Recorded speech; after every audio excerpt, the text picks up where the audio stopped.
The Living Doll, Season 5, Episode 6, The Twilight Zone. This is the story of a man named Erich Streator.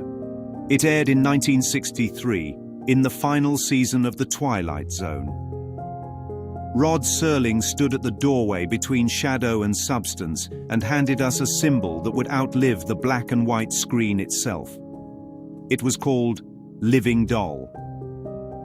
To the sleeping mind, it's a tale of terror. To the awakening mind, it's a mirror. Erich represents the ego, proud, defensive, and secretly afraid. He's infertile because the ego cannot create. It can only imitate and attack. Annabelle, his wife, stands for the heart's natural affection, that quiet willingness to love without conditions. Christy, the child, is innocence. She doesn't judge, she simply receives. And Talky Tina, the doll, is the thought of guilt given form. She repeats every secret accusation Erich ever made against himself. When she says, "I hate you," it isn't the doll speaking, it's the mind. The echo of unhealed thought has found a voice, and that voice has teeth. Erich tries to silence it with violence. He throws the doll, burns it, crushes it, but it always returns. Because you cannot destroy what you still believe in. That's the ego's trap. Every attack makes guilt appear more real. He's not fighting a toy, he's fighting his own reflection. Annabelle doesn't war with the symbol. She allows it to be. That's why she's untouched. She forgives without words, and forgiveness ends the need to defend. Christy never loses her trust. She keeps playing. Her playfulness is the reminder that the world was never meant to be taken seriously. The child's laughter is the sound of truth remembering itself. Erich's fall down the stairs is the fall of the judging mind. Those steps are the rungs of guilt he climbed his whole life. Each insult, each grievance, each moment of withheld love becomes another stair until the weight pulls him down. He doesn't die because of the doll. He dies because he refuses to live without enemies.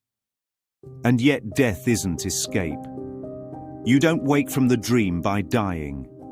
You wake when you realize there was never a dreamer. The body can collapse, but the belief in separation will just choose another scene. That's why Groundhog Day feels like its cousin. The ego keeps looping until the lesson is learned. Phil Connors tried to kill himself to stop the repetition. Erich Streator tried to kill the doll for the same reason. Both discover that death can't end what the mind keeps alive. Only forgiveness can. Talky Tina isn't a villain. She's the Holy Spirit's blackboard, showing in bold letters what Erich still believes. Her threat, "You'd better be nice to me," is the voice of guilt demanding payment. But underneath it is a hidden plea. Will you love me anyway?